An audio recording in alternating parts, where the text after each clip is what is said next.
Segunda Tessalonicenses, capítulo 1. Versículo 1. Paulo, Silvano e Timóteo, à igreja dos Tessalonicenses, em Deus, nosso Pai, e no Senhor Jesus Cristo. Que a graça e a paz de Deus, nosso Pai, e do Senhor Jesus Cristo estejam com vocês. Irmãos, devemos sempre dar graças a Deus por vocês, como convém, pois a fé que vocês têm cresce cada vez mais, e o amor que todos vocês têm uns pelos outros vai aumentando. É por isso que nós mesmos nos orgulhamos de vocês nas igrejas de Deus, por causa da perseverança e da fé que vocês demonstram em todas as perseguições e tribulações que estão suportando. Isso é sinal evidente do justo juízo de Deus, para que vocês sejam considerados dignos do reino de Deus, pelo qual vocês também estão sofrendo. Pois, de fato, é justo para com Deus que ele retribua com tribulação aos que causam tribulação a vocês. E que dê a vocês, que estão sendo atribulados, alívio juntamente conosco, quando do céu se manifestar o Senhor Jesus com os anjos do seu poder, em chama de fogo, tomando vingança contra os que não conhecem a Deus e contra os que não obedecem ao Evangelho de nosso Senhor Jesus. Estes sofrerão penalidade de eterna destruição, banidos da face do Senhor e da glória do seu poder. Quando ele vier, naquele dia, para ser glorificado nos seus santos e ser admirado em todos os que creram. Isto inclui vocês, que creram em nosso testemunho. Por isso, também não cessamos de orar por vocês, pedindo que o nosso Deus os torne dignos da sua vocação e cumpra com poder todo o propósito de bondade e obra de fé, a fim de que o nome de nosso Senhor Jesus seja glorificado em vocês e vocês sejam glorificados nele, segundo a graça do nosso Deus e do Senhor Jesus Cristo.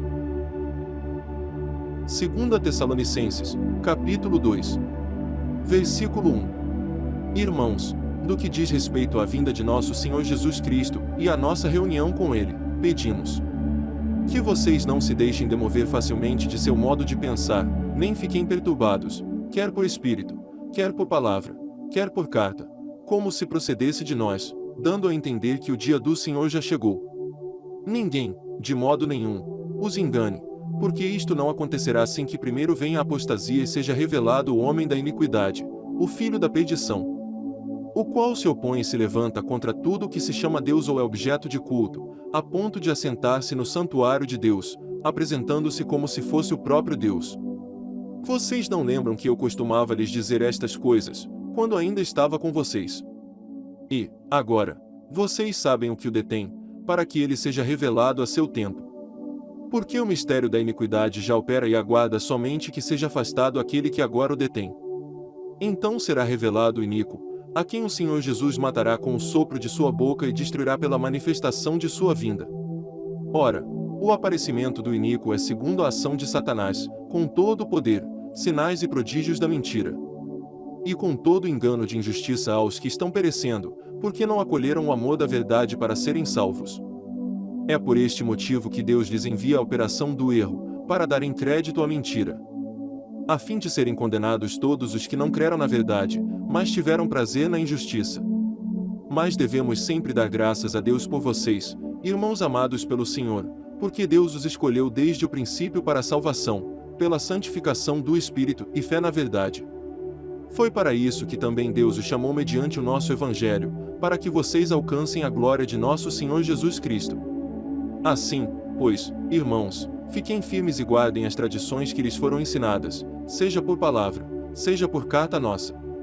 Que o próprio Jesus Cristo, nosso Senhor, e Deus, o nosso Pai, que nos amou e nos deu eterna consolação e boa esperança, pela graça, console o coração de vocês e os fortaleça em toda boa obra e boa palavra. Segunda Tessalonicenses, capítulo 3.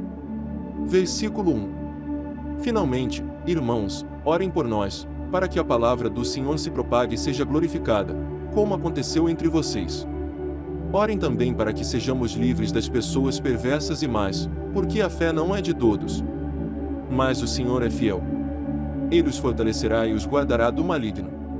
Temos confiança no Senhor quanto a vocês, de que não só estão praticando as coisas que lhes ordenamos, como também continuarão a fazê-las. Que o Senhor conduza o coração de vocês ao amor de Deus e à perseverança de Cristo. Irmãos, em nome do nosso Senhor Jesus Cristo, ordenamos a vocês que se afastem de todo irmão que vive de forma desordenada e não segundo a tradição que vocês receberam de nós. Porque vocês mesmos sabem como devem nos imitar, visto que nunca vivemos de forma desordenada quando estivemos entre vocês. Nem jamais comemos pão à custa dos outros.